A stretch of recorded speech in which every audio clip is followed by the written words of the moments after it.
The serene morning in Los Angeles.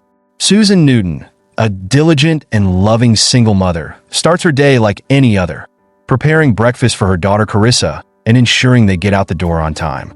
Susan is the epitome of strength, balancing her work as an office manager with raising Carissa, who is still grieving the loss of her father years ago. The absence of a husband weighs heavily on both of them, but Susan hides her pain behind a smile. Her only goal is to create a stable and secure life for her daughter, and she has done so with great determination. But Susan has been feeling unwell lately. At first, she brushes it off as exhaustion, blaming her fatigue on the stress of managing a household and work by herself. As she goes through her day, she notices an unusual heaviness in her chest, an ache in her bones, and a deep, unfamiliar weariness that seems to grow by the day. She dismisses it, attributing it to the busy life she leads. After all, she's a mother, and mothers don't have time to be sick. One afternoon, however, the symptoms worsen. While picking Carissa up from school, Susan feels lightheaded.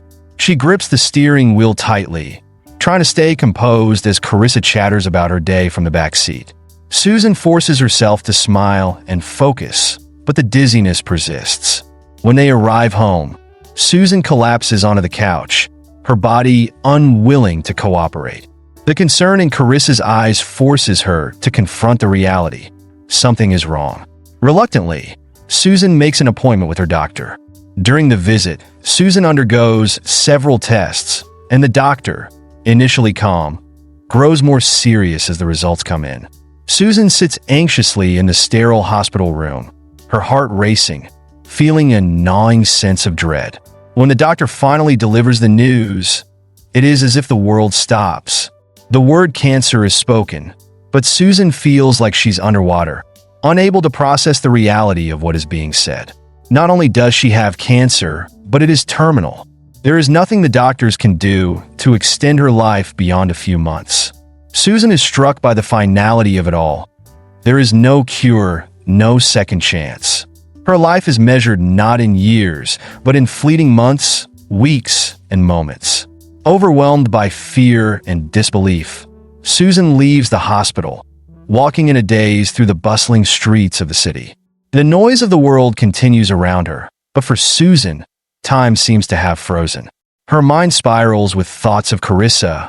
How can she leave her daughter? Who will care for her? Will Carissa be able to live a happy life without her mother? That night, Susan tucks Carissa into bed and watches her daughter sleep, the enormity of the situation crashing over her like a tidal wave. The thought of leaving Carissa alone in the world fills Susan with despair. She struggles to hold back tears as she contemplates her future, or the lack of one. For the first time in her life, Susan feels truly powerless. She has always been able to protect Carissa, to be her rock, but now she faces a battle she cannot win. As Susan grapples with her terminal diagnosis, her mind races with fears about the future. The next morning, she sits in her kitchen, staring at her coffee cup, but not drinking, overwhelmed by a constant flood of questions. What will happen to Carissa when she's gone? How can she prepare her daughter for a world without her? Susan feels the weight of these thoughts suffocating her, but she knows she can't allow herself to crumble. Carissa is still young, too innocent to understand the complexity of death, and Susan can't bear to disrupt her daughter's happiness. But time is running out, and Susan knows that she must act quickly to secure Carissa's future. She begins exploring options, thinking of family members who might take Carissa in after she's gone. Unfortunately, Susan doesn't have close relationships with her family. Her parents are elderly and live across the country, and her sister is dealing with her own family issues. The reality that Carissa might end up alone terrifies her. Despite this, Susan continues her daily routine as though nothing has changed. She hides her illness from Carissa, unwilling to burden her daughter with the truth. Susan pushes through the pain, trying to create normalcy for Carissa while silently battling her growing fear. The physical toll of the cancer, however, is beginning to show. Susan feels increasingly fatigued, often needing to sit down or rest, though she pretends it's nothing serious. She doesn't want Carissa to suspect anything is wrong. One day, While Susan is doing some minor repairs around the house, a knock on the door changes everything. Enter Michael Brandt, a carpenter recommended by a friend to help with repairs on Susan's aging home. Michael is reserved, with a quiet intensity about him, but there is a kindness in his eyes that immediately puts Susan at ease. She watches as he works, meticulously fixing a broken cabinet, and they begin to make small talk. Michael is a man who has lived through his own heartache. He's estranged from his family, still reeling from the emotional scars left by a past relationship that ended in betrayal. Despite his handsome exterior and calm demeanor, Michael is a man who keeps his distance from others, unwilling to open up or trust easily. But something about Susan draws him in. Perhaps it's her warmth or the underlying sadness he senses in her. As the days pass, Michael returns to the house to complete more repairs, and the two begin to form an unspoken connection. They talk about their lives, with Susan revealing only fragments of her story, leaving out the most painful part, her terminal illness. Yet, Michael's presence becomes a welcome distraction for Susan. She enjoys his company, and Carissa takes a liking to him as well. Carissa, who has always felt the absence of her father, gravitates toward Michael, seeking his attention whenever he's around. Michael is gentle with Carissa, teaching her small things about fixing the house, and Susan finds herself watching their interactions with a sense of hope. Perhaps there's a chance that her daughter won't be left completely alone after all. But Susan is torn. She knows she can't ask Michael for more than friendship, especially considering the weight of her illness. How could she burden someone with the knowledge that her time is limited? The relationship between Susan and Michael continues to grow, though neither is willing to admit the full depth of their feelings. Susan is hesitant to allow herself to get too close to Michael. She's been so focused on survival, on fighting for every moment she has left, that the idea of opening her heart to someone seems both terrifying and selfish. How could she let Michael in, only to leave him behind? Michael, on the other hand, finds himself drawn to Susan in ways he never expected. He recognizes a deep sadness in her that mirrors his own past hurts, and his natural inclination is to protect and care for her, though he doesn't fully understand why. There's a softness in Susan, an inherent kindness that pulls him toward her, even as he senses there's more to her story than she's revealing. One afternoon, while working on some repairs, Michael finds himself alone in the house with Susan. They sit on the porch, watching the sunset, and a comfortable silence settles between them.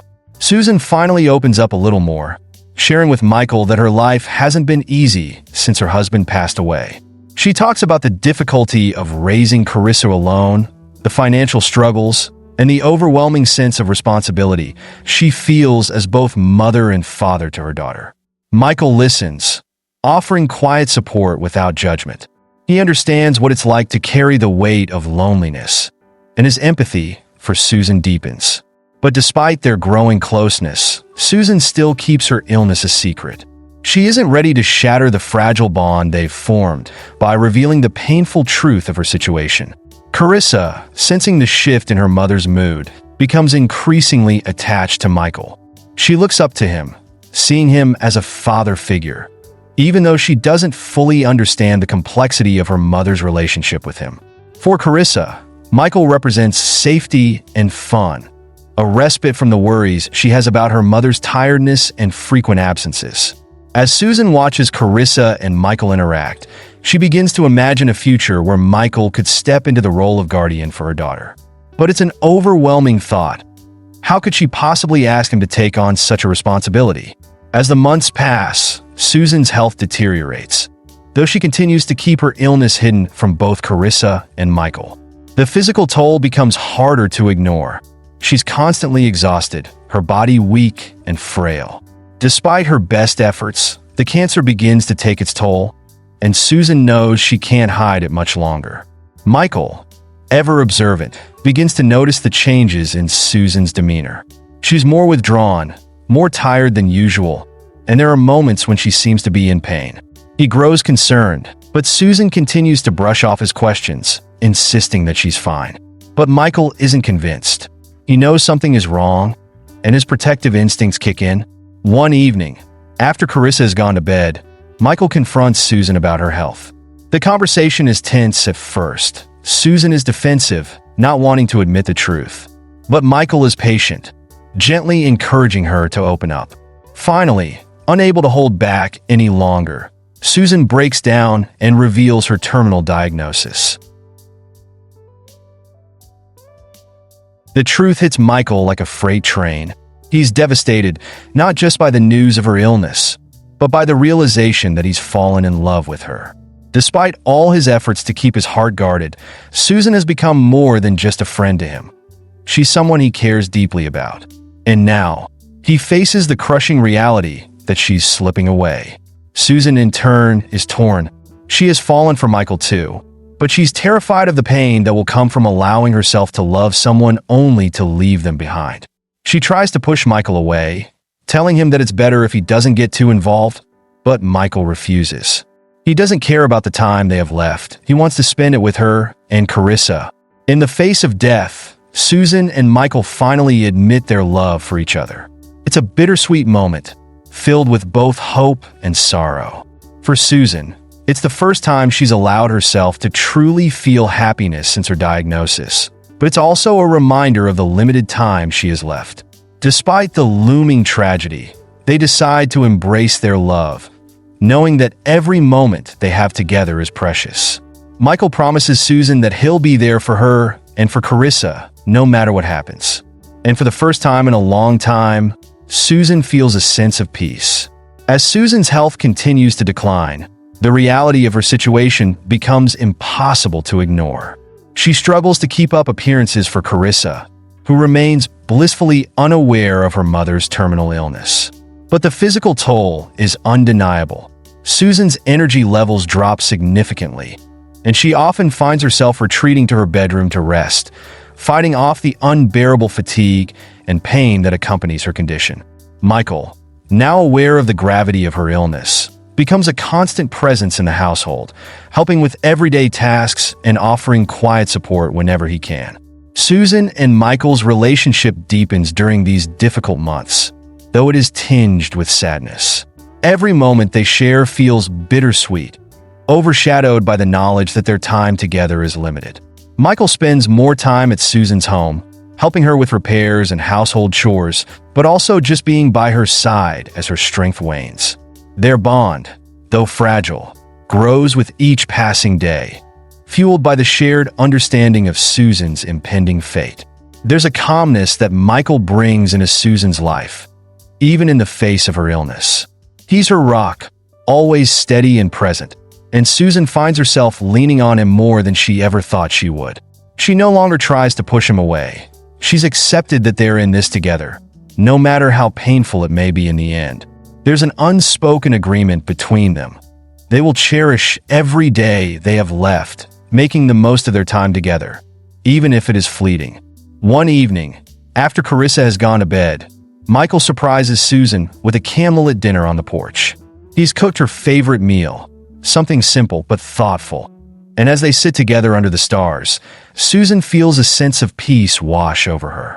It's one of those rare moments when the weight of her illness fades into the background, replaced by the warmth of Michael's love and the quiet beauty of the night. As they talk, Susan opens up to Michael about her fears, not just of dying, but of leaving Carissa behind. The thought of her daughter growing up without a mother breaks Susan's heart, and she confesses that it's the hardest part of accepting her diagnosis. Michael listens intently, his heart heavy with the knowledge that there's nothing he can do to change Susan's fate.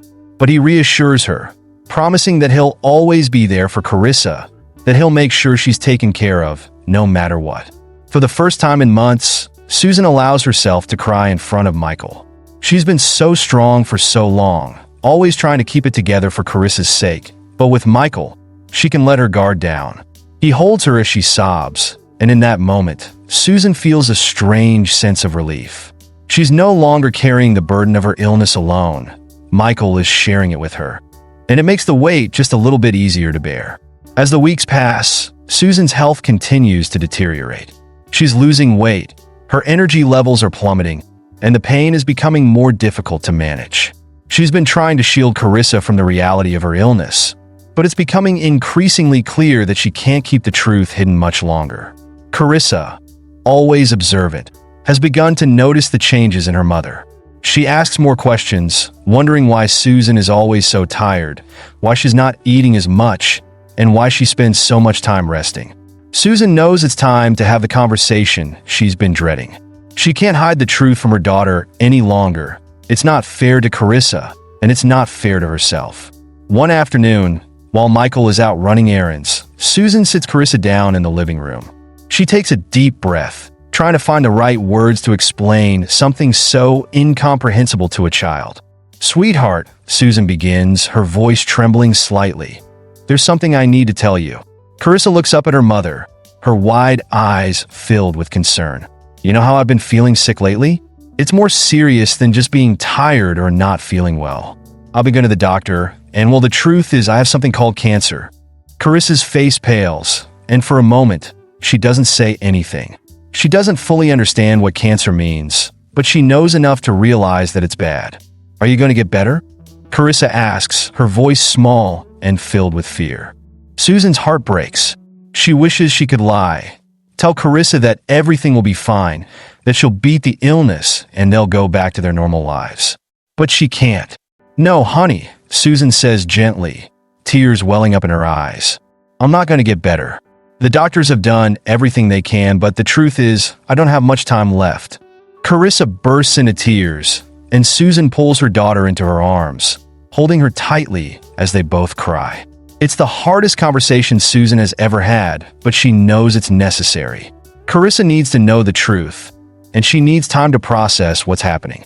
Over the next few days, Carissa is quiet, withdrawn. She doesn't know how to cope with the news that her mother is dying, and Susan can see the fear and confusion in her daughter's eyes. Michael steps in, trying to offer comfort, but even he can't take away the pain of losing a parent.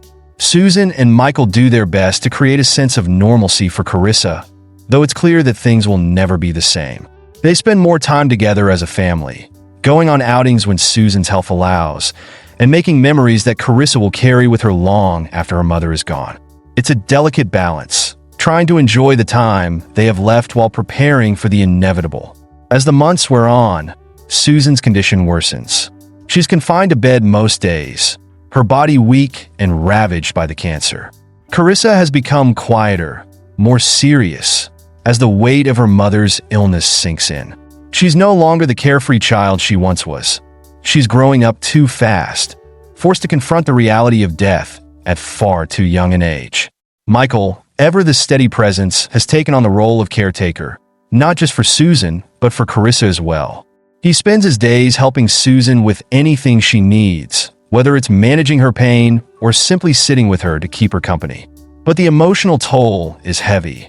Michael is in love with Susan, and watching her slip away is a kind of heartbreak he's never known before.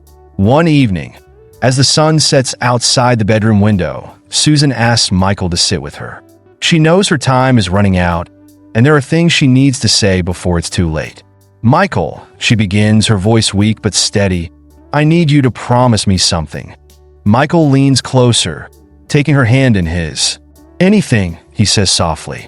"I need you to take care of Carissa when I'm gone," Susan says, her eyes filled with tears. "I need to know that she'll be safe, that she'll have someone who loves her and will be there for her. You've been so good to us, and I know it's a lot to ask, but I don't want her to be alone." Michael's heart aches at her words. "Susan, you don't even have to ask. I love Carissa like she's my own. I'll always be there for her." Susan nods, her relief palpable. "Thank you," she whispers, squeezing his hand. "You've given me so much more time than I thought I had. You've made these last few months bearable." They sit in silence for a while, the weight of the moment hanging heavy in the air. Michael feels the sting of impending loss, but he knows that this is his final gift to Susan. Being there for Carissa, ensuring that her daughter is loved and cared for after Susan is gone. In the days that follow, Susan's condition continues to decline. Carissa, though still struggling to understand, becomes a constant presence by her mother's bedside. They spend their final days together in quiet reflection, sharing memories and holding on to the time they have left. One night, as Carissa sleeps in the next room, Susan takes Michael's hand for the last time. "I love you," she says, her voice barely a whisper. Michael leans in, his heart breaking, and whispers the same words back. They've both known this moment was coming, but it doesn't make it any easier. Susan passes away peacefully in her sleep that night, with Michael and Carissa by her side. Hope you enjoyed this story. Don't forget to like it and subscribe to our channel. Your participation is essential so that we can continue to bring you more incredible stories. Share it with your friends to help our channel grow. Thanks for watching, and see you in the next video.